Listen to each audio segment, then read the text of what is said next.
14 வசனம்.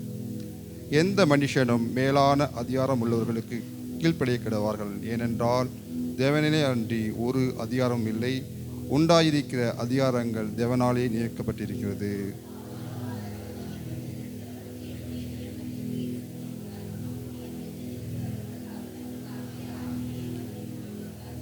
மேலும் அதிகாரிகள் நற்கிரிகளுக்கு அல்ல துர்க்கிரிகளுக்கே பயங்கரமாக இருக்கிறார்கள். ஆகையால் நீ அதிகாரத்திற்கு உட்பட்டதாக இருக்க வேண்டுமானால் நன்மை செய், அதனால் உனக்கு புகழ்ச்சி உண்டாகும்.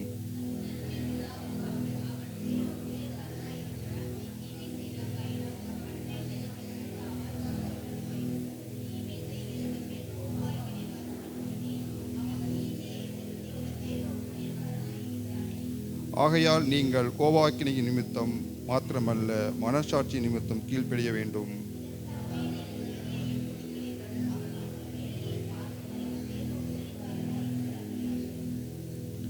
ஆகையால் யாவருக்கும் செலுத்த வேண்டிய கடமைகளை செலுத்துங்கள்.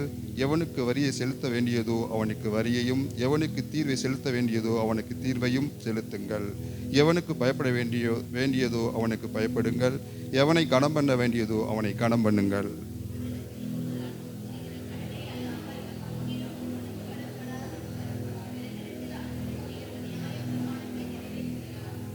எப்படி என்றால் விபச்சாரம் செய்யாதிருப்பாயாக, கொலை செய்யாதிருப்பாயாக, களவு செய்யாதிருப்பாயாக, பொய்ச்சாட்சி சொல்லாதிருப்பாயாக, இச்சையாதிருப்பாயாக என்கிற இந்த கற்பனைகளும் வேற எந்த கற்பனையும் உன்னிடத்தில் நீ அன்பு கூறுவது போல பிறரிடத்தில் அன்பு கூறுவாயாக என்கிற ஒரே வார்த்தையிலே தொகையா அடங்கியிருக்கிறது.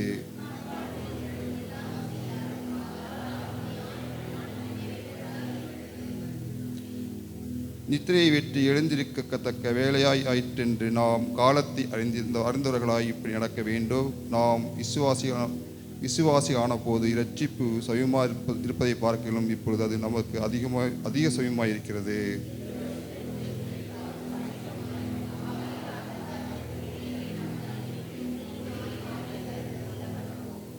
களியாட்டும் வெறியும் வேசித்தனமும் காம விகாரமும் வாக்குவாதமும் பொறாமையும் உள்ளவர்களாய் நடவாமல் அகலிலே நடக்கிறவர்கள் போல சீராய் நடக்க கடவோம்.